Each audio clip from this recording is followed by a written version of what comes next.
Welcome to Comfort Zone, a podcast all about pushing your hosts, outside of their comfort zone. I'm Christopher Lawley, and each week I am joined by two incredible co-hosts. As always, I am joined by a turkey-filled Matt Birchler. Matt, how are you doing? Oh, I'm full of turkey. It's a very timely comment today, but of course, due to our recording schedule, people will be moved well on from Thanksgiving, and they won't care at all about this. Yeah, I kind of forget about that all the time. Sorry about that, people. And we are joined by, I'm assuming, a turkey-less Niléane? Did you have turkey yesterday, Niléane? No, why would I? I don't know, to support me and Matt in our time of need. Celebrate America? I don't even know if turkeys grow here. Like, is that a fruit? Is that a juice? Okay. It's a bit of a juice, yeah. Yeah. Oh. I thought that was just like a prop on Friends. Oh yeah, so it's tradition in America to just place it on your head. It's a American mating ritual. It's a thing. Yeah. Okay. All right, moving on. Let's get into some. Oh God, let's get into some tiny topics. You might assume this based on your reaction. I assume you were looking at the one that says AeroSpace follow-up, which you will be surprised to hear is not from me. Yeah. Do you guys need me for this? Can I just go over there for a little bit? Yes. We need you for everything. Oh. Okay, so yeah, I put this in because I was feeling super happy about Matt because Matt was incredibly enthused last week about AeroSpace. He made a video on YouTube. So many looking at the comments that you got, people are also riding the wave, the hype wave with you. Ooh. So I wanted to ride the hype wave with you as well. So I tried it again. And I like it more now. And I am really sad. So why am I doing a follow-up? Because I'm really sad. And the reason why is the issue that I mentioned during the challenge last week is the keyboard layout thing. AeroSpace only works with the QWERTY layout or Dvorak for some reason. And so, yeah, with my French keyboard, it's a nightmare. And during the challenge last week, I was not specific enough because I could not remember well why it was annoying that it did not work with the French keyboard layout specifically. And the reason is, and this is something that you go over in your video, is that when you switch between workspaces, so you hold Option plus the number keys on the number row, or Option plus a letter, because there are letter workspaces. And so the letter workspaces I can ignore, but switching between numbered workspaces, impossible with a French keyboard layout. Because the number row on the French keyboard layout is where all the special characters go. And most apps, they don't care. They just know the position of the key on the keyboard, and that works. But AeroSpace, they seem to map to the character that the key prints out specifically. Mm-hmm. So it doesn't know that the A, so that's the E with an accent on top, that's the number 2 key on the French keyboard layout. It doesn't know that. So it thinks I'm hitting Option A instead of Option 2. Anyway, you see what I mean. It's a nightmare, and I'm so sad. And I am amazed that this is not a major issue on their GitHub repo or anything. So I just want to put this out there. If any one of your enthused members of your audience are willing to grab their pitchforks and combat this injustice with me and restore compatibility with the French keyboard layout in AeroSpace, please do it. That's it. I think it's a good thing to do. We should make it work for Niléane so that Chris feels peer pressure to join the club. Are you all right, Chris? You survived. I blanked out for a little bit. I don't even know what you guys said. Okay, I put something else as another tiny topic. It's called reduced animation follow-up. I always forget because now all my devices are in French, so I don't have. I forgot how this accessibility setting is called in English. Is it called reduced animation or reduced motion? It's reduced.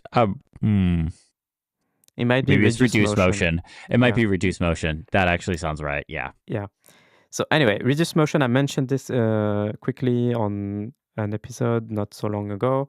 I've turned this on my Mac, and I really like it.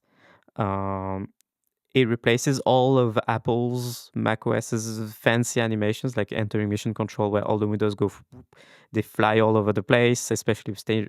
I don't use Stage Manager, but you see all the kinds of fancy animations that macOS does. It replaces all of that with fading animations, which I really like. It's a bit weird at first because if maybe your brain relies a lot on this spatial awareness that the animations gives you, but once you get used to it, I think it's really nice. I really like it. And this is a follow-up just to say I'm still using it, and I did not think that a month later I would still be using it. And I want to encourage everyone to start using it. And since it's an accessibility setting, it means that a ton of apps respect this.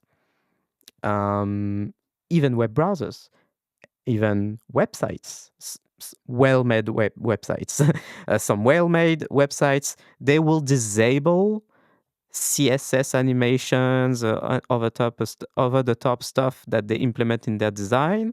And sometimes it's nice, you want them, but sometimes it feels refreshing that all of these animations are gone and everything's instant on the web. So anyway, just another argument if you want to try this at home. Yeah, it's not something I use personally. I like the animations, but yeah, especially if you're a web developer, it's so easy to add. It's just like Yes. adding support for like dark mode. There's like prefers dark scheme or whatever, and then you put your rules for there. You can just do a like I forget what it's called exactly, but it's something like prefers reduced motion. Reduced motion, something. Yes. Yeah. So you just place your rules there and just animation none. Boom, you're done. It's super, super simple. So if you are a web developer, if you have animations, check it out. It's worth doing. Yeah. You'll make And just like any accessibility setting, this is something that some people need because they have vision problems and stuff. But just like any good accessibility setting, it benefits everyone. So even if you don't feel like you need it, you might like it, which is nice. Real-time follow-up. Yeah. On the AeroSpace thing. Yeah. We can see if this works, but I think I have a solution for you to make it work. Oh, also, I think I'm learning that the French layout is called the AZERTY instead of the I've said QWERTY. this so many times. You don't listen to me. No, apparently not. I didn't take it in until I saw it in text. Look at it here. I'm showing on the camera. AZERTY. It's very cool. Yeah. Okay. Anyway, I'll send it to you after we record, and Okay. maybe it'll be a joyful Friday for you. I will tell you all next week if that works. Third item. Sorry, there's only me bringing tiny topics today. I didn't have anything. It's a slow week in America this week. Like I'm just doing the show by myself. It's Black Friday, like yeah. I know. I'm just like it was a slow week. I didn't really have anything to add for tiny topics. It's okay. You're snoozing on your turkey. That's nice. I kind of am. Yeah, I just wanted to shout out an update. It's in beta still of the app that I mentioned a while ago. Once again, that's called Moz, MOS, and that's a Mac app that adds smooth scrolling to any mouse that you want to use on the Mac. So by default, mice, when you scroll, it's a bit janky. Okay. It's all right, but it's janky. It doesn't look like super smooth like if you're scrolling on a trackpad with your fingers. And this app, it adds that. When you scroll with your mouse wheel, it just it nicely flies by, and you can tweak the duration of the animation. You can make it super snappy while still be really smooth on screen. Anyway, so it got an update 4.0. It's in beta still, but it's coming out soon. Now the app is notarized, which means when you install it, you don't have to do the dance. It's system settings to authorize it manually and blah, blah, blah. So that's good. So Apple likes the app. Apple has approved the app, yes, of course, and it's still completely free. And now it has a nice feature that you can, an experimental feature that you can enable, which instead of like smoothing your scroll, it replaces the scroll with a trackpad emulation. So like when you're scrolling, it emulates as if you are scrolling on a trackpad, which means macOS thinks you're scrolling with a trackpad and makes the animation super smooth, extremely smooth, just like on the trackpad. It feels weird, and I don't think I like it in most instances. However, the app allows you to enable it on a per app basis, and I think in Ivory for Mac specifically, it works really well to scroll the timeline and to go back and forth between a post's view, the replies, and back to timeline, etc. It feels very smooth. All right, that's Interesting. That's pretty cool. That reminds me. So I have two things to add on top of that. So this app's called Moss. Yeah. It wasn't that the name of the application that Monica's millionaire boyfriend made in Friends that became the UFC fight, Jon Favreau, who is now like one of the heads of Star Wars. I don't remember. Wasn't that the name of the app? I'm like 90% sure that's right. How could that be an app? It was like an accounting app. That was last century. It was an application, maybe. It was an application. Okay, whatever. And this brings me to a very important piece of follow-up tiny topics that I should point out that I texted both of you about yesterday, and I should have added it into the show notes. Yeah. The Pulsar Golf mouse that I got.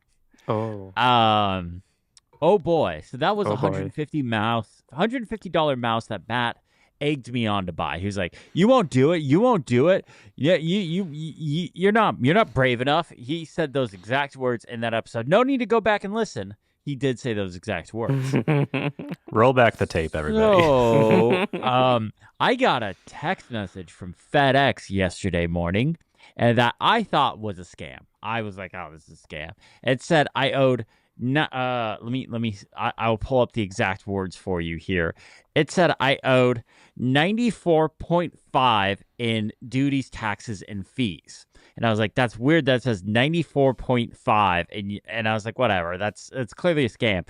But something about the tracking number had me just double check it. So I double checked it against Parcel. And it was the tracking number for the Pulsar mouse that I got, the Golf livery mouse. So I didn't click the link. Don't ever click the link in those scam text messages that you get. Even if it might not be a scam, don't click the link. So I went to FedEx, where I have an account with FedEx, so that like all the tracking stuff can come in. And sure enough, I owe $94.50 for that stupid mouse. I really liked it though. So this mouse is now a $250 mouse, which I believe is more than the MX Master 4. I think it's twice the cost of an MX When you Master say 4. it like that, it sounds like a good deal. Unbelievably mad. I love the look of this thing. That's crazy. It's featured in a video that's coming out, but I'm going to have to make a pinned comment on like, hey, if you're in the US, like, be careful of this. I don't even know how to navigate those waters without getting political and getting a bunch of annoying YouTube comments, but I got to do it. So it's very weird because I'm still using the mouse that I got and was very happy with, and I have received no such messages. Mine was delivered via UPS, but that shouldn't make a difference. I don't know. So it's very weird. I think the difference was the cutoff time when you ordered it versus when I ordered it, because all the tariff stuff kicked back in November 1st. Oh. So I think that's what it was. So stupid. I'm so stupid. I'm so unbelievably angry about this. So I got to pay that later today. I was kind of curious, because they delivered it. I have it in hand. It's not like they can send it back now. So I was like, what happens if I don't pay it? But I have a feeling they would send me to collections, so I don't want to deal with that.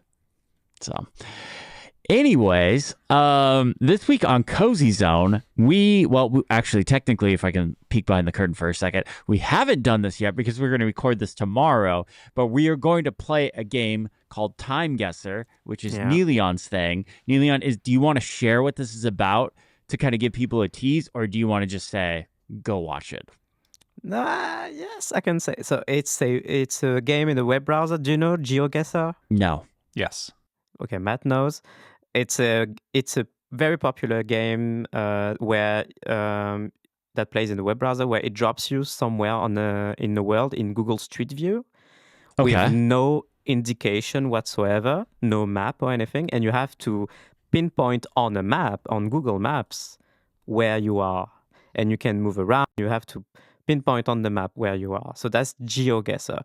It's become huge, this game. There's a competitive side, like it's esports now. But TimeGuessr is kind of that, but with photos, old and more and slightly less old photos that are taken in some place at some date. And what you have to do is guess when it was taken and where. And that's it. Interesting. And I believe, I will have to check, I believe we can play multiplayer. Or if not, I think we'll do maybe a round H or something. Okay. I'm excited for this. We're recording those tomorrow, so I'm excited. Or maybe we can do co-op. What do you think? I like it when we compete against each other. I feel like that's when things get a little spicy and it makes for a little more entertaining. Yeah, we'll see. Maybe we do round robin and we keep track of how many you get right or something.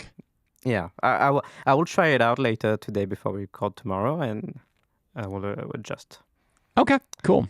Yeah. All right, let's get in the main show. Matt, you are first up in the document. What do you got for us this week? Did you actually do your homework this week? I did my homework every week. No, I was listening back to the episode, and we teased that like you didn't do it, but then we get to your spot in the challenge, which you went last in the challenge, and there were still 37 minutes left in the episode. So yeah, I was very proud. I usually have like the shorter segment, and so I was very proud to have the longest segment last week. It felt good.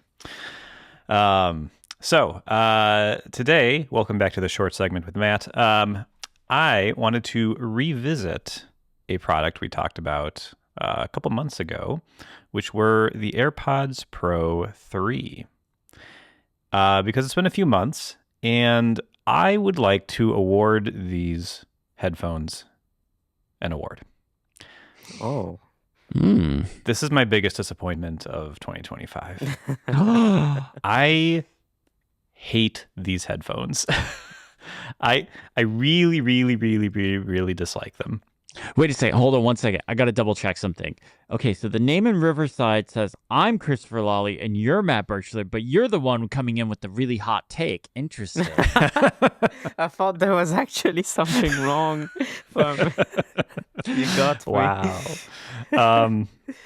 Yes. A couple days ago, I just gave up. I have been trying to give them a go. I have been trying to give them the benefit of the doubt because they're a couple years newer.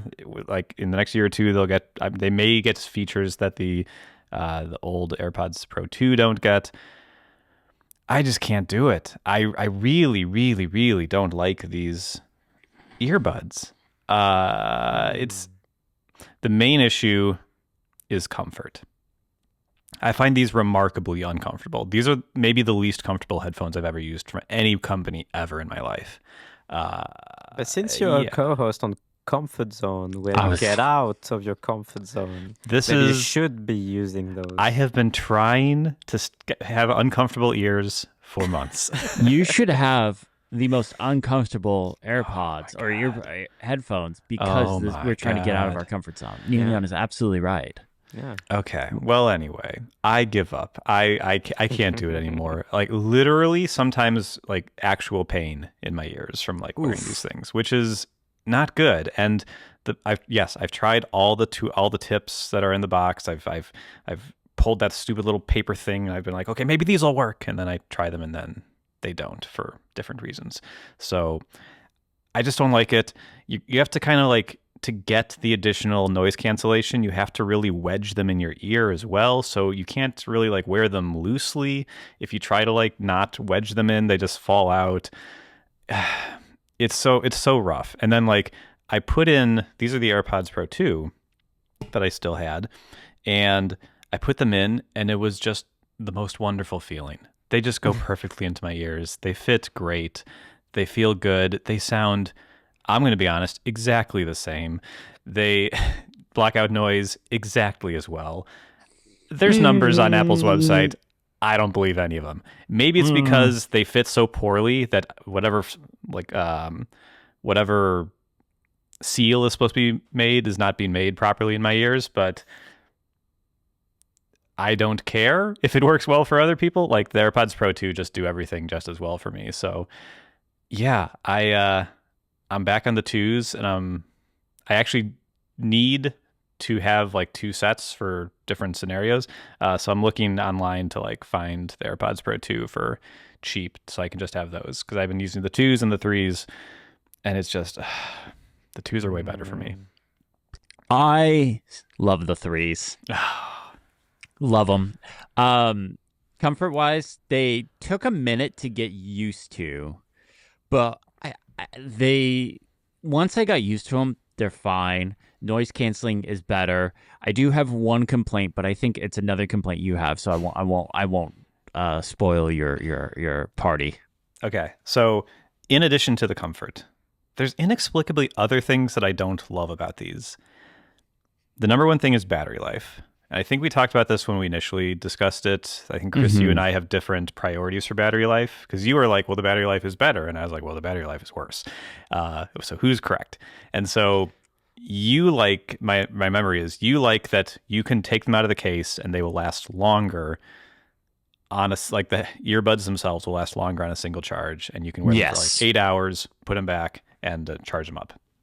For me, I was annoyed that the case, while getting slightly bigger, also has less battery in it. So you get more battery per in the buds, but the case has less battery. And so the result of this is that you're charging the case more often than you necessarily would have, which again, if you have different charging patterns, is fine. If you just toss it on as charger every single day, no matter what, you don't need to worry about it, but I don't. So the amount of time between using the case or charging the case is a thing I care about. Yes. I still stand by wanting longer battery in each of the bud. I stand by that, and I like that.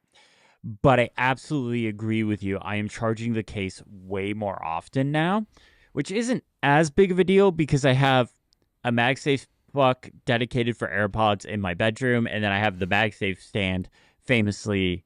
Well, you have to listen to Cozy Zone. Actually, no, that was that was the freebie episode. So yeah, everybody can hear that one. But the MagSafe stand that covers just a small corner, just a small, tiny corner of my monitor. It's really not that big of a deal. Really not. Just a couple thousand pixels, no big deal. Yeah. So I have plenty of places to charge AirPods, but where I found it to be a little annoying, because since we've recorded that episode and talked about that, I've traveled with the AirPods. And that's when I'm like, okay, I need this case to last a little bit longer. And that's where I started to find it annoying. So I agree with you that the fact that they got bigger but have less battery is weird. It is weird. It's a very weird thing. And what's even more annoying, I don't know if you've noticed this, my AirPods, the 3s, never charge to 100%. Yes. They always charge to 80%. 80. Oh, wow. Yep. Which is if assuming the math is all like linear and everything, that's 6.4 hours on the 3s versus 6 hours on the 2s if the 2s charge to 100 and the 3s charge to 80%. So there's almost no difference anyway, unless I actively hit the pop-up that comes up on your iPhone that shows you here's the spinning AirPods.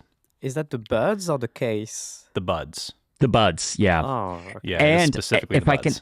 if I can add something onto this, I noticed this actual morning on November 28th, the Friday, my Apple Watch Ultra 3 is all of a sudden only charging to 80% as well, and not charging to 100%. which interesting. is not something I've set. In fact, the Ultra 2 started doing that, and I went in and turned off the charge limit thing and to have it charged to 100%. And I noticed this morning, I rolled over at 6:30 this morning, and it had the little indicator that it wasn't fully charged, that it was only at 80%. And I was, WTF, OMG, Apple, what's going on? And yeah, that setting got turned on. So I'm wondering if Apple is like turning it on automatically. Interesting.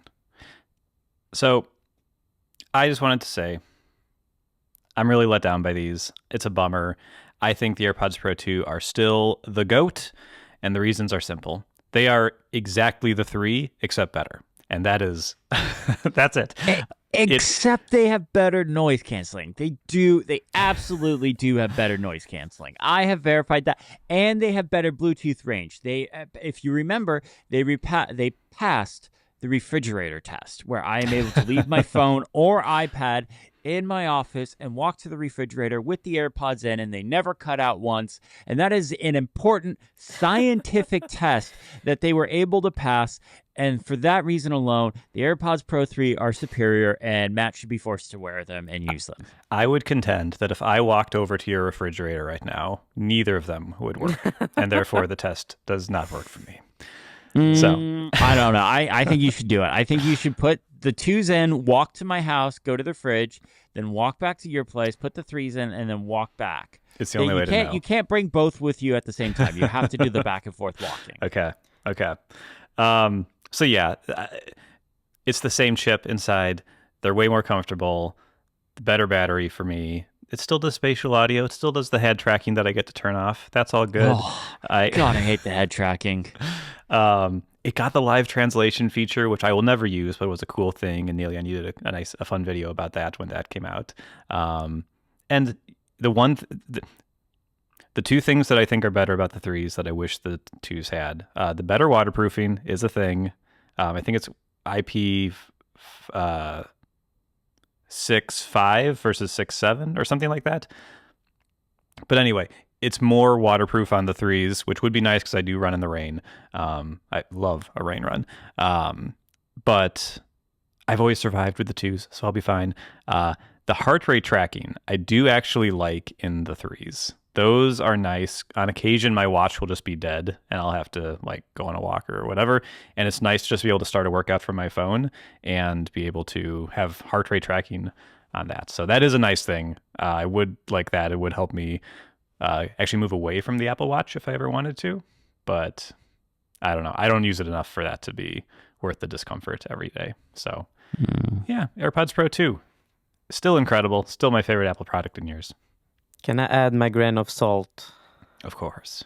So I only have the 2s, 2nd gen, and I've been using them a ton for years, and I hate them more and more every day, because they're not canceling any noise anymore.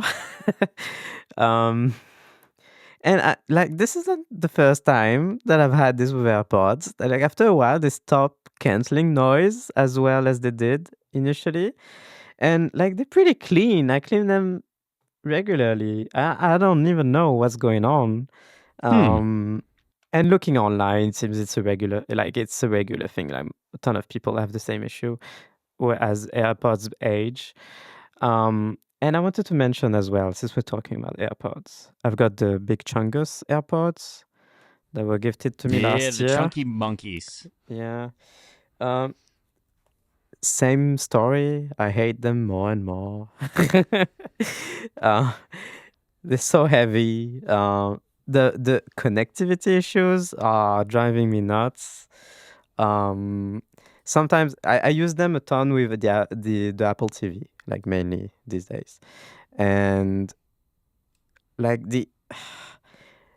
it just with the Apple TV, it's insane. Like the audio gets out of sync 1 times out of 3. Really? Yes. But anyway, I just think, and and I want to say as well, they don't cancel noise as well as they did before as well. They're like same issue. So I don't know what's going on. I'm in my era anyway. When I want to go back to wired everything in terms of audio. But I think the AirPods Pro 3, just looking at the chart on Apple's website that compares them with the twos. It doesn't seem like a good purchase anyway. When you've got the twos.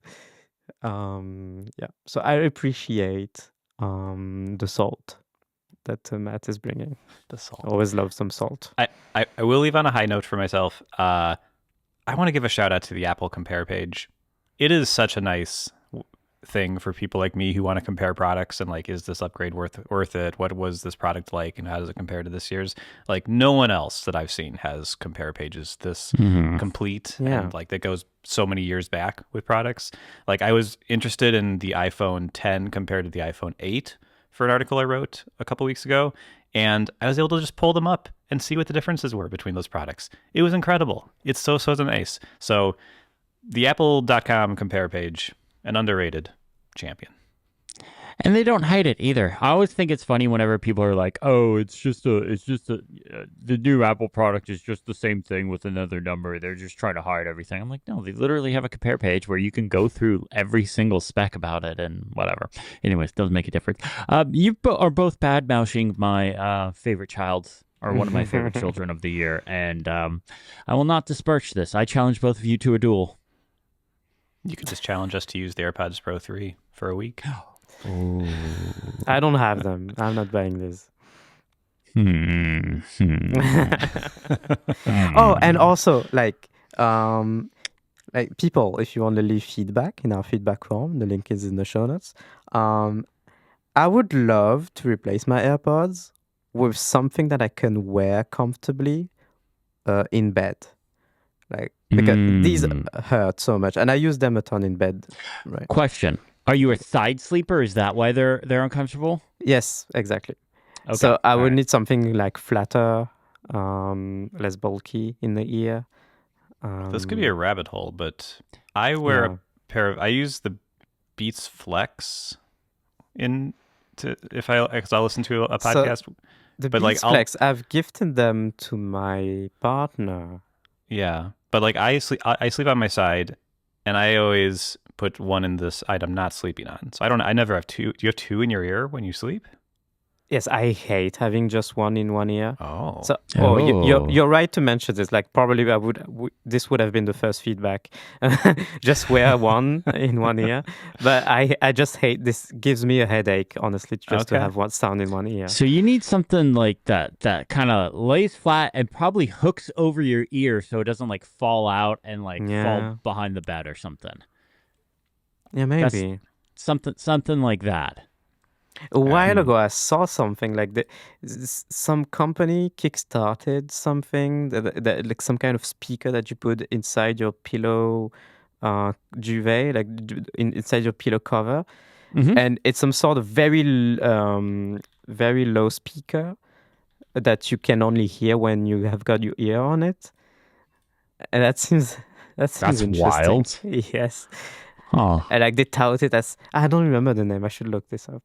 They touted this as something like, even if you sleep with your partner next to you, they won't hear it because it's just you. You need to have your head on your pillow to hear it. I would call BS on that. I bet you I could hear it. I bet you I could. I got good hearing. Yeah. Anyway, I got good hearing for things that annoy me. For like somebody talking to me, I have a hard time hearing. But like if there's something that's like really annoying sound, oh boy, do I focus in on that, and I can't let that go until it stops. Yeah. Yeah, kind of same, yeah. Yeah. All right. Niléane, did you bring something more joyful? Sure. Yes, actually, yes. I've brought some kind of weird piece of software. So, Chris, earlier you said it's a slow week. You're right. You're right. But still, fortunately, I did have something to bring because I have installed a new piece of software on my Mac this week. Okay. It's called beaTunes. So, BEA Tunes. Yeah, you're doing the dance. Because you're right to do so, because on the web page, the stock picture in the header of the web page is a bunch of people dancing. So at some sort of concert. Anyway, this app, it seems to have been around for a while, and you can tell by the design of the site. Oh, you can tell. You can tell, yeah. However, it's still updated. Latest update, 28th of October this year. So very much still maintained. So what is this? beaTunes is something that I stumbled upon because I was looking for some way to mass tag my music files. Okay, and by that I mean tag like the music tags in a music file, where you specify artist, album, whatever. So all my music are already super well tagged, no issues there. Especially the stuff you buy from Bandcamp and stuff, they're all extremely well tagged. It's perfect. However, like there's a bunch of obscure tags that you can add to your music and that I want.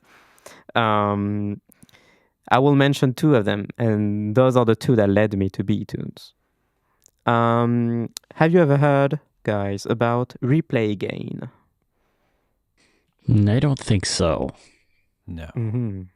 Replay gain is, I will probably describe this in such a wrong way, and the people who know what this is by heart will scream, but I will try to explain. Replay gain is some kind of standard in music to normalize the audio volume across all of your music. And the way it works is that it's just a tag inside your music file, that music players can read, and using that tag, they can dynamically adjust the volume so that basically nothing's too loud or nothing's too low. It's not something that flattens the volume or anything. It's just like it mostly, like most audio volume normalization tools, it reduces the peaks mostly and brings up the very low volume stuff in the music. iTunes has something like that. That's very similar. Soundcheck, exactly. That's been around for decades or more, and as far as I can tell, replay gain is just another variant of the same exact same standard.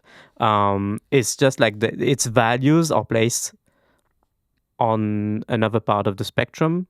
Like it's not just like the normalization values are not quite the same, but it's the same standard.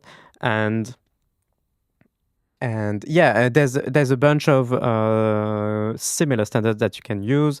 For example, there's one that's managed by the I should have written this down. The European Union. No, the European Broadcasting Union. EBU, I think that's it. This is the organization that makes Eurovision, by the way, and they suck. By the way, sorry, Chris, you will have to bleep this. Editor Chris, bleep that. Yeah, so I was about to say it again. They suck because Eurovision, they're allowing genocide people to compete. Anyway, derailing so fast. Replay Where game. are you going with that? But okay. Replay game. Back on track. Replay game. So it's a nice tagging system that you can add onto your music files, so that music players that support it, they can just like iTunes, they can just normalize the audio volume across your music library. But you need to add those tags because they're not there by default. So you need to add them. And there are a bunch of tools that do this, and beaTunes is one of them. So just basically you point beaTunes to the path of your music library, like the folder. All the music files show up in beaTunes. You can select all, start to scan. You select that you want to add the replay gain tags. You can leave all of it by default. You can actually choose a bunch of different standards, like the standards that I've just described. You can all pick them all. Like You can choose the EBUs standard. You can choose some very old ones that iTunes is based on, or you can choose the replay gain 2.0, which is the more recent one that newer music players use. You can do all of that. Select which ones you want, or you just leave it by default and apply, and it applies all of that. It adds the tags to all of your music files. I did that for my music library. Right now, as you know, my music library is on a T7 Samsung T7 SSD, so it went really fast. That was nice. And yeah, and I'm still using Swinzian as my music player. Ooh. And Swinzian has support for replay gain. So that's great. This is amazing because like some albums are mixed with a very high volume. Some are mixed with quite the contrary. They are really, really low. You need to turn up the volume when you listen to them. I have two examples. The Dune soundtrack. In my library, I specifically have the Dune Part 2 soundtrack. Yeah. Amazing piece of music from Hans Zimmer, as always. However, the volume is super low on that album. Oh, no. At least the copy that I bought, I got it on Qobuz, but pretty sure it's probably standardized. Wherever you get it. So volume is really low on that album. Compared to I've got an album from Bob Marley. Like this is the album that everyone's got. It's called Legend, I believe. So it's a compilation of Bob Marley's greatest hits. That album volume is really high. Like I always need to turn it down a notch when I listen to the album. And now with the replay gain tags, I don't adjust the volume anymore. Like Swinzian does it for me dynamically. That's pretty cool. That's really cool. So that's one way that beaTunes has been useful. Another way is, so that was the first example. Another example is adding BPM tags. So BPM tags is BPM stands for beats per minute, I believe. Mm-hmm. And so that's basically the how fast your music feels or how slow. This is a useful piece of data for DJs when they need to match up songs, do amazing transitions. They need to mobilize their skills and transition from one song that has a certain BPM to another. And anyway, DJ stuff. Chris is at the club, just fully at the club right now. He's enjoying himself. Audio listeners are missing out. Even if you're an audio listener, you can hear him slightly No, out I'll of cut breath. that out. Okay. So I'm not a DJ, but how is that useful for me? It's useful for me because in Swinzian, this is almost about as much about Swinzian as it is about beaTunes. But in Swinzian, you can create smart playlists, just like in the old days of iTunes. And smart playlists, if you don't know, is that you create a smart playlist and you can just add a bunch of criterias. Basically, it's if and or, and you can match tags within. So I have a playlist for smart playlist, for example, that I've called Forgotten, and that smart playlist has a bunch of rules in there. Actually, it has a single rule in there, which is last played is in the last 13 weeks. And I've set the rule set to be none. So if in that smart playlist, only my music that I haven't listened to in the last 13 weeks show up, so that I can just listen to music that I haven't listened in a while. Anyway, so smart playlists are awesome, and you can create those rules based on the tags that are inside the music files. And I thought if I had BPM tags on all of my music, I could create smart playlists where I could create an energetic smart playlist where it would only select my music that has a BPM higher than 130 BPM or something. So the stuff that really moves, that feels gives you the envy to dance or something. The issue is BPM. Yes. The issue is BPM tags are not in all of the music files by default. Like this is not a tag that's always included in your music files. Oh, interesting. Yeah, even from fancy music stores like Corbius, BPM tags is rare to have. And this is why beaTunes exists originally, I think. This is like a tool for DJs, which explains the dancing people on the front page of the app. It's made for DJs because DJs, since BPM tags are not always included, DJs, they need a way to add those BPM tags to all of their music files. And you can do this. So you can scan all of your music library with it and then tell it to add BPM tags. It will analyze every music files and try to guess the BPM and add it, write it as a tag in the music files. So that's really nice. And what's really nice is that it's also crowdsourcing the data. So if another user of beaTunes on the planet has already scanned this specific music to add BPM, beaTunes on your computer will not have to scan it again. It will just recognize that it's already in their database and just apply the BPM number to your music file because it's just the same track. That's pretty cool. Yeah, so it's actually really well optimized. You would think that analyzing all of your library that could take you weeks, depending on if you're storing on a tiny compact USB flash drive from the SanDisk. But no, actually, it's pretty well done, and it will not reanalyze tracks that it already knows. And that's it. Like I've added BPM tags to all of my music library, and I have created a bunch of smart playlists in Swinzian. I have a chill one, and the rule is any track that's whose BPM is under 80.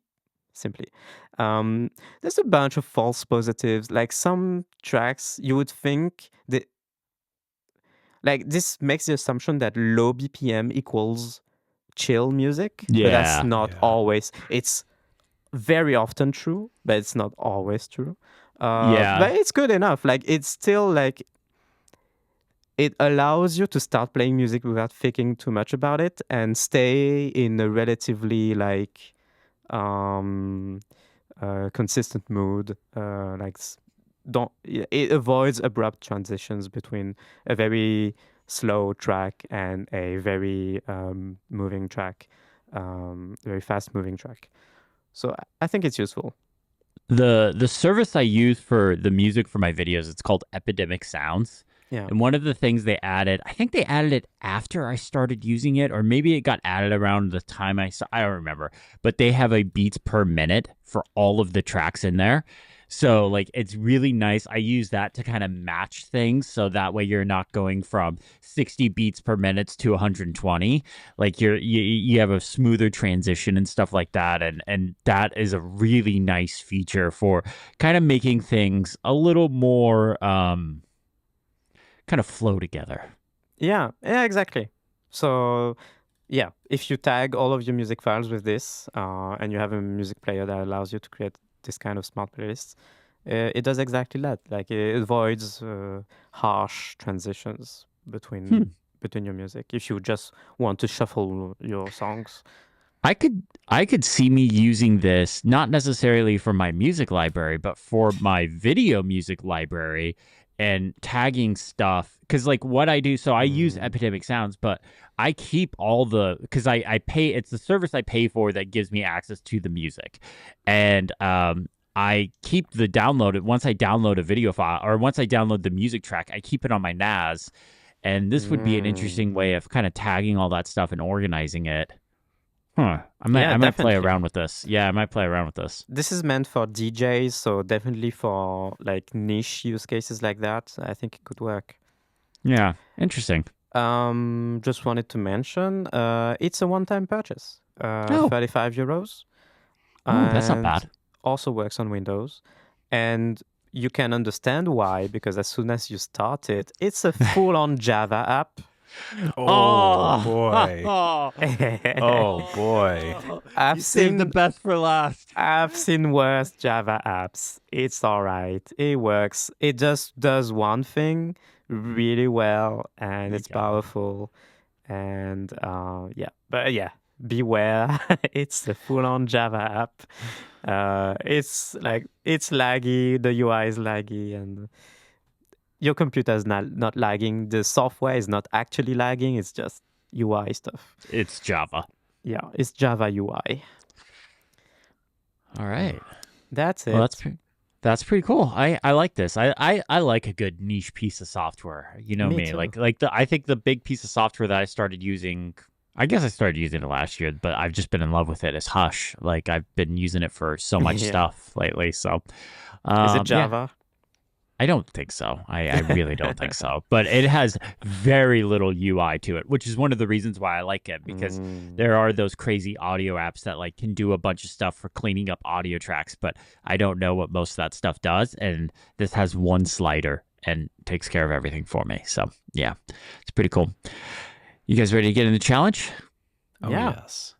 All right. So it was my challenge, and the day that we're recording is Black Friday. So I thought it would be an interesting idea to do kind of a timely challenge. So the challenge was find a good Black Friday deal on a piece of tech and then bring it to the show. The winner of this challenge is whoever gets their co-host to order the thing they brought. Bonus points, you have the product in hand when we record. Oh, okay. Be right back. I forgot to have it in the room with me. Okay, no, that's fine. That's fine. Well, we can wait. What do you think it is, Matt?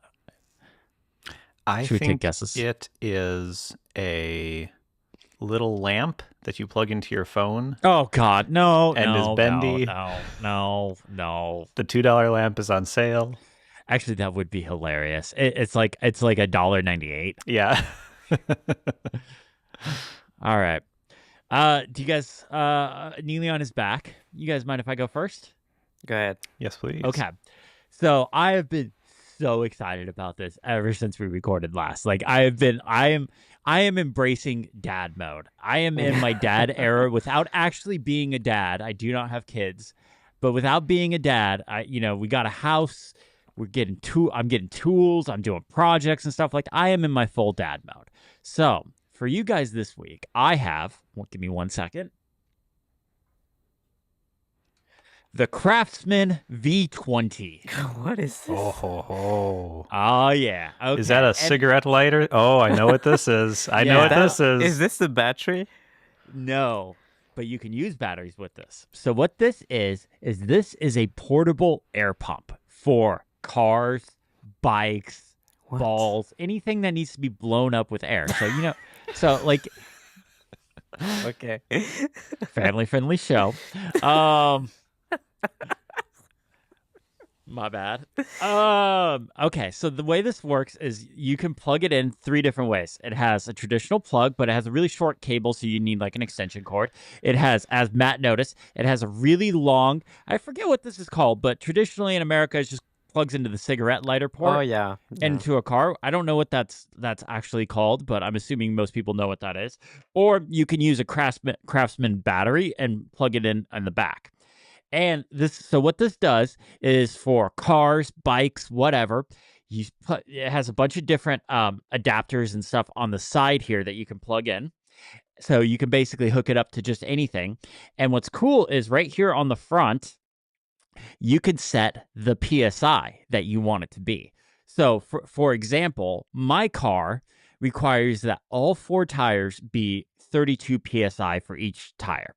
So I can set this to 32 PSI, plug it in, hit it start, and it will blow it up to exactly 32 PSI and shut off automatically. So you don't have to sit there and go to the gas station and, hook the thing up and you're trying to blow up the tire while it's really cold outside, your hands are freezing, and like you're undoing it, looking for the little number, and it's like, okay, is that quite 32? Because it's not actually like numerical. They have like 30, 35, 40. So you're like trying to get it exactly. You don't have to deal with that. You're just saying numbers now? No, this is an actual thing, and I have some dad tips at the end of this too. So this you just plug into the tire, you hit 32 or whatever it is for your car, and it blows up, hits 32, cuts off. Same thing with bicycles, balls, whatever, like whatever you want, like you can blow it up. It's perfect. It's amazing. I've been wanting one of these for a while now, and I'm so excited I have one of these. I was like, yes, because I have 3 cars I manage. I have my car, I have Danielle's car, and I have Danielle's mom's car that I help out with. So I have like 3 cars that I manage. No more going to the gas station to blow up tires or anything like that. I just pull this out of the garage, put it on, set it to the PSI, and go.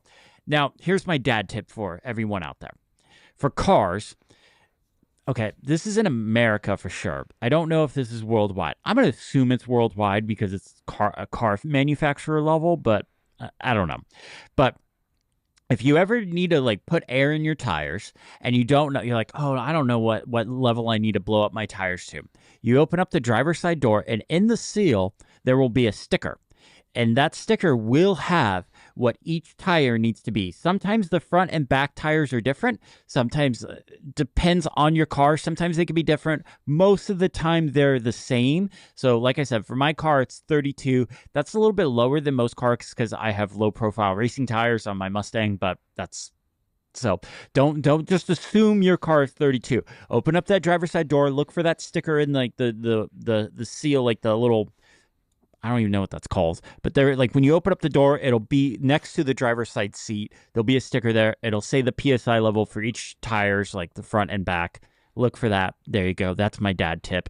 And get this. So this thing's normally $100. I got it for like $60 on Amazon. So that was the Black Friday deal. Love this thing. I've had this on my wish list for a while, and I was so excited when I saw this was on sale after last week's. This was like I didn't even look at other stuff. I just ordered this immediately. Yeah, this is a very good thing to buy if you have a car. I highly recommend getting one because $60 you can get them for cheaper. I have one that's not very good. It will go to a level, but I don't believe it's actually going to that level. So I may be getting something like this, but it is such a life improvement when you get one of these in your car, and when you have low air pressure, especially in the Midwest where it gets really cold, and suddenly all of your tires are showing low pressure. It is very, very nice not to have to find the gas station that has the actually good and functional air pressure thing, because sometimes you get there and it doesn't work, or it's being occupied. And this is like so simple. So a very good thing to get. And in California, technically, they're not supposed to charge for you to blow up. Like, they're not supposed to charge for air and water for tires. But sometimes, like, those guys, like the one by my place, they literally put an NFC payment thing, like credit card payment, over that sticker where they're like, oh, we're not supposed to charge for it. So, like, they make you pay for it. And it's stupid. But yeah, no, I literally, when I saw this, I thought of you, Matt, and I was like, oh, Niléane might like something like this for her bike. I could see Niléane liking that. No? Okay. Well, I tried. But I was like, I thought of Matt. I was like, it's cold where he lives. That would suck. Like, it gets cold here, but it gets real cold where Matt lives. Matt gets real cold. And I was like, this is for him. And yes, Matt, upgrade like your cheap one. Like, you can get some of these for like $20, but like you said, I do not believe those are actually getting to the right PSI, and being at the right PSI for tires is important. Yeah. This is a good challenge. Whatever the word is. Submission. Thank you. Regarding bikes, here you just drive your bike on a bike road in the city, and every once in a while you will come across a air pump to fill up your tires, and that's it. Oh, that's socialism. Okay. Yeah. Yes. No. It's free. It's there. It's just on the bike lanes. We live in America. Here you gotta Wait, pay for your air. To clarify, is it just someone just left theirs just laying down on the street, No, or is this like a permanent fixture in It's a permanent thing, like on the bike roads. Seriously? Oh, Yes. wow. Every once in a while you come. Yeah, there's a bunch. Every time there's you one at the describe train France, station as well. Sounds magic. That's wild. It's the city, like the city stuff. Huh. I would move to France just for the macaroons, but like, I would But- move for the macarons. But regarding like the size of the thing as well, like, did you expect me to carry this thing on my bike? no, you don't carry it. Well, okay, so if you have a car, this would go in your trunk, no problem. Yeah. Like this would go in the car trunk, no problem. But like this is literally just gonna go on the shelf in my garage, and then when I need it, I just grab it and then put it back when I'm Okay. done. And they do have smaller ones, but I got this one specifically because I can get the battery, which I need to order. And it'll do all 4 tires, no problem. I don't need to worry about plugging it in. Okay. That's why I got this bigger one. Lovely. Yeah. That's the only thing holding me up. I could use the cigarette lighter as the power source, but a battery would be nice. But I'm bought into the Milwaukee system, not the Craftsman one. So. Okay. So I'm bought into the Milwaukee. Matt, I appreciate you. I'm bought into the Milwaukee system as well. One second. Hang on one second. What's Milwaukee? Is that a state? That's a state. It's a city. It's a city. It's a city. No, it's a tools company. Oh, okay. Yeah, it's like Craftsman, but Okay. Milwaukee. Okay. Hang on, guys. Okay, boy. this More will than be worth tools. it. Hang on. All right, let's go here. Hang on. What's going on? This guy, he's Let's go blinding us here. with the lights. Yeah, let's go. Got my Milwaukee drill, my Milwaukee impact gun. I got my Milwaukee screwdrivers over there. I am with you. I'm bought into the Milwaukee system. The only reason why I didn't get a Milwaukee one, it wasn't on Black Friday sale. Okay, but there is one. What's the Milwaukee system like? If do they you plug buy together? Well, what is yeah, it? yeah. Basically, they have the same batteries that will power all of your tools. So you can have one Yeah. battery, and it powers your drill, it powers your air compressor, it powers everything. So if you buy into one and Milwaukee system, makes like yeah. really high quality tools as well. Like they're not like low quality Ryobi stuff. Like Such a they're segment. high quality tools. Obviously not a fan of the Harry Potter stuff. Don't need to even say that. But What? there's a meme that goes around that like I see it like every once in a while that like when you become a dad, you get sorted into 4 houses, and there is Milwaukee, DeWalt, Ryobi, and one more. Ego, maybe. I can't hear you guys. What happened? Oh no, Oh. we can hear you. We can hear you. Oh, hang on. What? He got disconnected into the excitement. Chris, you went too dad. You got too excited. I unplugged my headphones. I got too excited. You But just anyway, did walked you guys away hear- from the desk with your Yeah. headphones attached. No, well, the cable should reach, but something happened. You hit the Okay. quick Did release. you guys hear what I Yeah. said about the Yeah, we heard you. four We heard houses? everything. Okay. Yeah. All right, cool. Yeah, Harry Potter, bad J.K. Yes. Rowling, but that is a very funny meme. Yes. Man. Such a dad convo. Ah, it's great. I am in my full dad era without actually being a dad. That's good. Embrace it. Yes. All right, Niléane, what'd you bring to the challenge? So I'm glad that with your submission, you have expanded the definition of a piece of tech. Well, we did this early on in the episode. Remember when Matt brought a tea kettle? Yes. It has an app anyway. Yes. Anyway, it's fine. You're right. There's a precedent. So Yeah, there is We a can- precedent. that's pretty set. much anything qualifies. And remember when we also did the take a break with like tech and stuff like that, and you put a blanket over your chair? Like, Yes. Oh, that's true. we're That's pretty true. loosey goosey here. We're That's pretty true. loosey goosey. Man, I forgot blanket gate. Th- Wow. th- Thank you, Matt, Blanket for the precedent early on.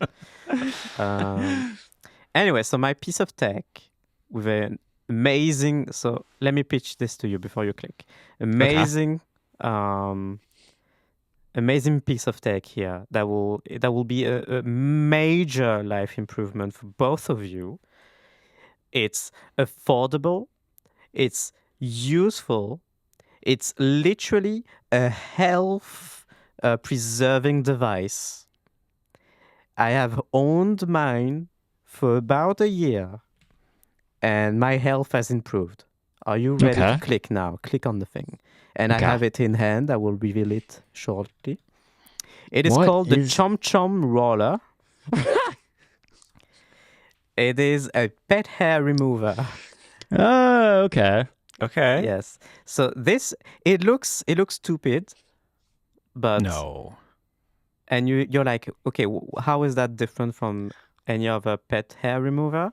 But this is extremely smart. This is just physics. There's no batteries or anything. It's just physics. Hence, a piece of a technology that's genius. Basically, you just go back and forth with it on anything, like a piece of furniture, on your clothes. And with the friction and the static electricity, it just grabs everything and stores the hair in a compartment on top, and you can just open it and empty it sometimes. And look at mine here. So mine is a slightly different model. It's got cat ears. So there you go. Nice. Basically, you can find so many of these, like just different brand names, but it's the same product. Yeah, it's the same product that somebody just puts a different label on it. Yeah. I picked this one because it's got a Black Friday deal, so I needed to be in the challenge rules, and it's called the Chom Chom, which is perfect. So anyway, here's mine. And I will open it now, and you will see an amount of hair in there. Okay? Oh no, I'm kind of nervous about this. I don't like this. It's just cat hair. Look. Oh no! I don't like. That's a whole cat. I don't like this at all. You've seen the amount of cat hair. I've not rubbed this directly on top of the cat. This is just from the couch. Oh man, this is why I'm so glad I have a hypoallergenic dog. Yeah. But see, Man. health preserving device that will lengthen your life expectancy, and it's a great piece of tech. So there you go. Yeah, this is great. It's half price right now too. Yeah, $14. -47%. Pretty good. Yeah, and you both have pets, so obviously applies to you both, and you do want your life expectancy to increase. Yeah, you do. You do. Yeah, you want to be there for the AI robots. That's true. I do need to be there to be their servant. Yeah. Exactly. So that's it. And all right. Who added the images in the show notes? You should check out the listing. There are the animal pictures they have chosen are crazy. The animals look horrified. Oh, you're right. I did not scroll. Oh my God. This is fantastic. Oh, there's a cat with sunglasses. It's nice. Mm-hmm. Yeah, pretty good listing. Yeah. All right. Okay. All right, Matt. What did you bring? Okay, I went all out on this challenge. I didn't even mean to. It just happened. Several hours after we recorded last week, I purchased my first. Well, let's just say there are a few tech categories I have never ventured into. VR headsets was one that I hadn't literally never used until last year, and hardly used this year for what it's worth. And then another big category are 3D printers. I've never used a 3D printer before, but I've always been curious about them. But they're always so very, very expensive. However, Bamboo Lab, who is generally considered to be kind of like trying to be the Apple of 3D printing, they try to make it as like stupid simple for people like me to just get going. So they have a mini printer. So they have an A series, which are kind of open printers. There's no like big rectangle around it, no box around it. It's just kind of in the air. So they have the A1 Mini, which is normally $300, which is a little much for an impulse purchase, but it's on sale for $100 off this month. I got mine through Best Buy, but through their website, it's that as well. So I'm guessing it's everywhere. But it's $199. And I picked it up, and I've been printing things. Oh. So let me take you on a tour of what I've printed. So I started with the Benchy, which is apparently the thing you're supposed to print first. And they give you a little filament. It's a tiny boat. It's a tiny little boat. So I don't care about that. Oh, wow. That was dramatic. It made more noise than I realized. Then I was like, okay, so it functions. It's not a defective unit. Then I was like, what am I going to do with this? I didn't really have a great plan, but I knew there were things that I wanted to do with this. So the first thing I was like, let's try to make something a little bigger. So in the show notes, you should see a watch charger. In our kitchen, you're going to see some incredible cable management. But in our kitchen, there's a little corner where we have a couple wires that we use to charge things, including an Apple Watch charger. And I just printed a tiny little, very basic Apple Watch charger holder. And so there it is. It works. And so then I was like, let's get crazy. And I was like, what problems do I have? What can I print a little thing that'll make my life better? And so this next one is where I really started to cook. I have a leaf blower and a trimmer, edger, weed whacker, whatever you call it in your part of the world. And I have, for 3 years since I've lived here, whenever I'm done with them, I just put them on the ground in the shed and I walk away. And I could probably... These aren't the Milwaukee ones, by the way.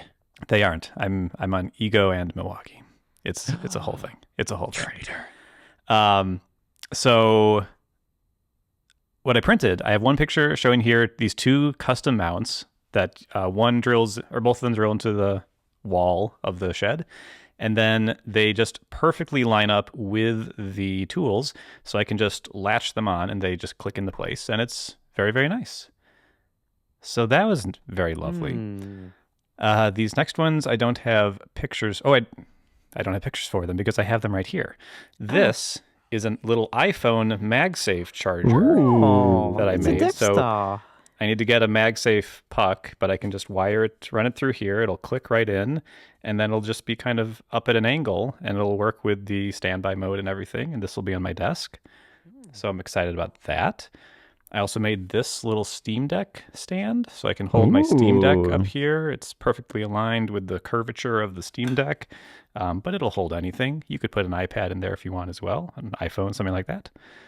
And then the one I'm really excited about are these guys.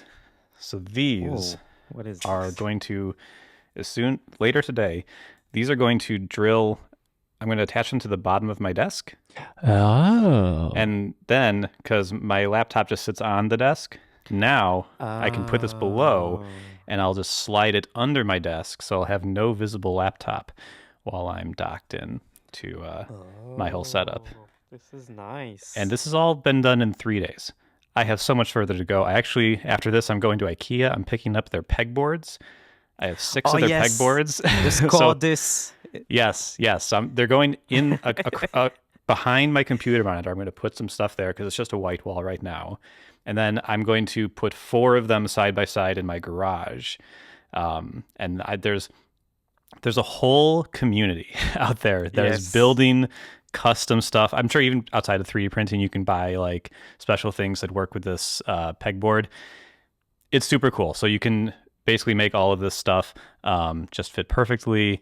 There's also this thing called Gridfinity. Yes. Okay, Chris, you know this.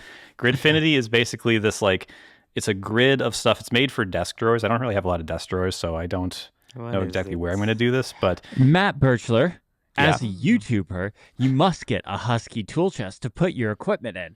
The Gridfinity system is perfect for organizing it. Yeah. This is what I'm excited for. Yeah. So what I like about this, and this is, I'm sure I will bring this as a normal topic eventually, but I'm really excited about this idea of just being able to look at a small problem in my life and be able to make a thing that fixes it. These things do not go super quick, I should say. This iPhone stand took, I think, 5 hours to print. These 4 things I'm going to use for the laptop holder took 8.5 hours. So it does take some time.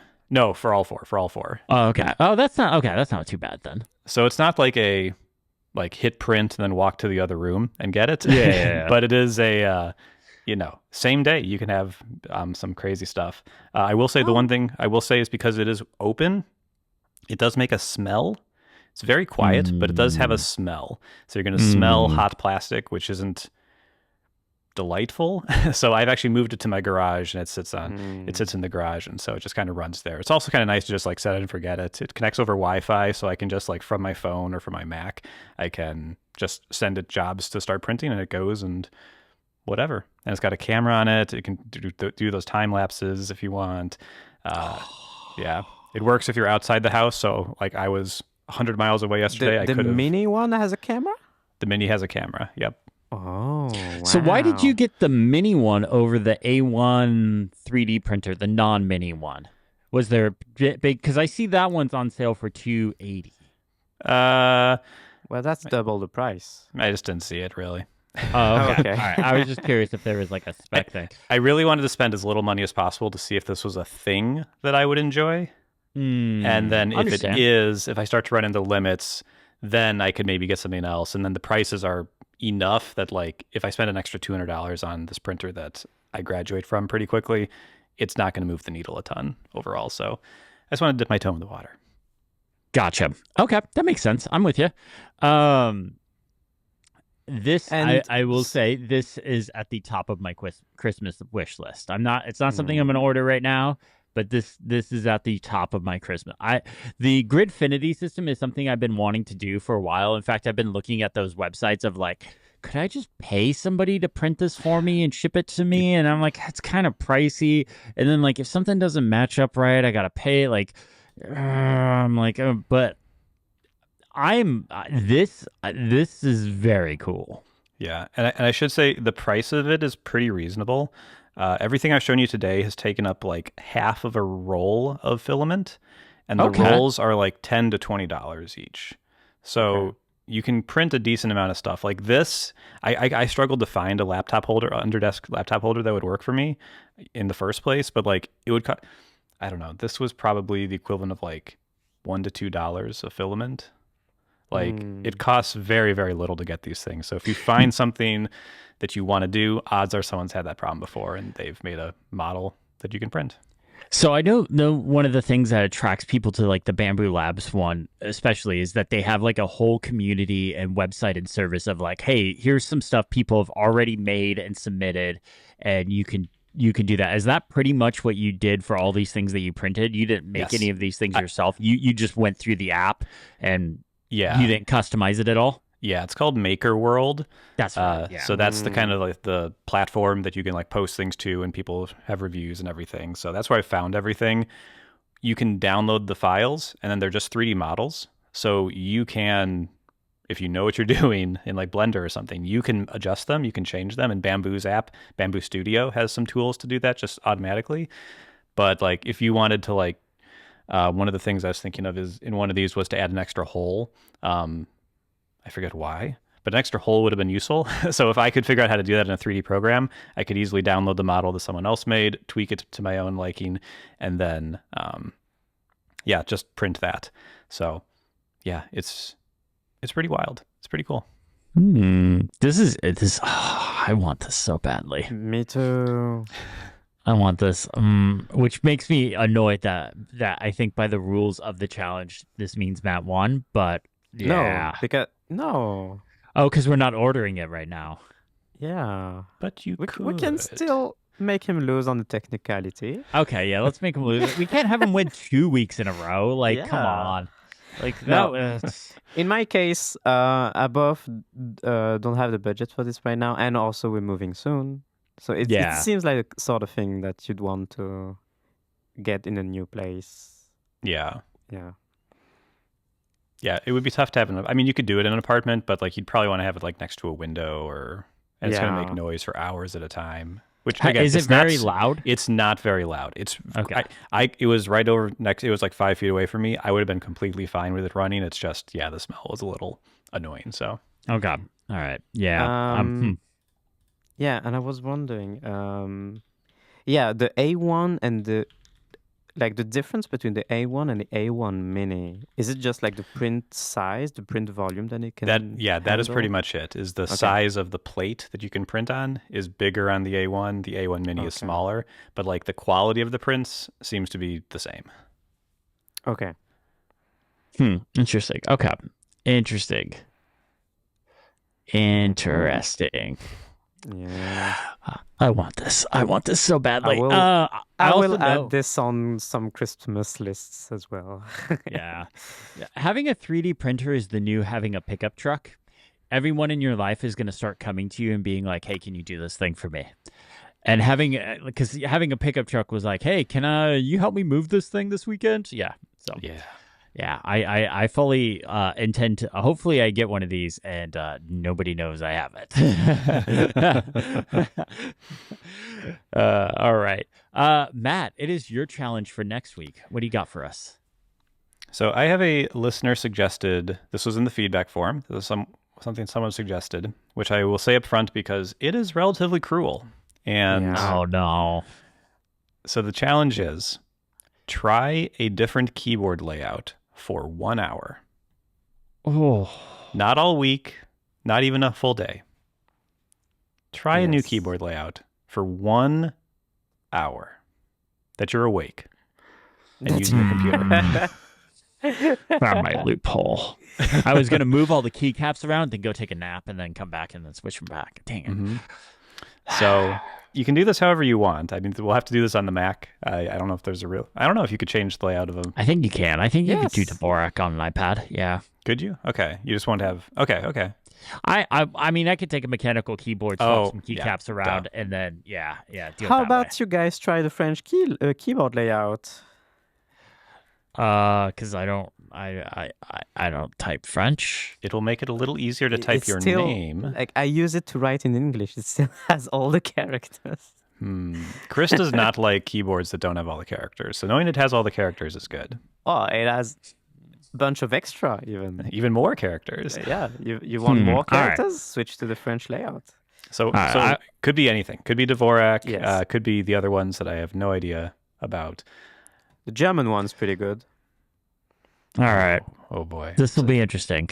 So 1 hour whenever you feel like being less productive. All right. Let's wrap up the show here. But as always, I have an end of the show question for you. What is you guys' favorite Christmas tradition? Oh, can I go first? Absolutely. So, yes. Okay. So, I grew up on an island, La Réunion Island. And so it's in the southern hemisphere. So there, Christmas is in summer. And all my childhood and later my teenage years, like Christmas was a summer thing. And there's one very neat thing. I want to Google it so I can show it to you right now. One very neat thing about La Réunion in Christmas is that a very specific tree that grows on the island flowers around Christmas. Send you the Google image search link. So the tree is called a flamboyant, and it's basically it gives out those bright red flowers, and every year, just like clockwork, right around Christmas, and so much so that it's become a symbol for Christmas on the island. So favorite tradition is just picking up some of these flowers and hanging them up next to some very Western-oriented Christmas decorations. Like you can imagine on La Réunion, like how it doesn't make any sense at all to use fake pine trees as Christmas decoration, and like hang fake Santas in heavy red coats. And even during Christmas when I was a child, like your weird uncle would dress up as Santa, but it's 35 degrees Celsius outside and he's dressed up as Santa, so he's dying inside the costume. As the weird uncle, yes, I do understand that. Weird thing that I've only realized now as an adult, that it was a weird thing to have the Western kind of Christmas in an island where it's summer at Christmas. Nice. Yeah. I like it. I love this. Matt, what about you? Well, it's a desolate winter wonderland over here when it's Christmas for me. So I don't know. It's pretty. It's not crazy, but I just like that it's a holiday that everybody travels and sees their family.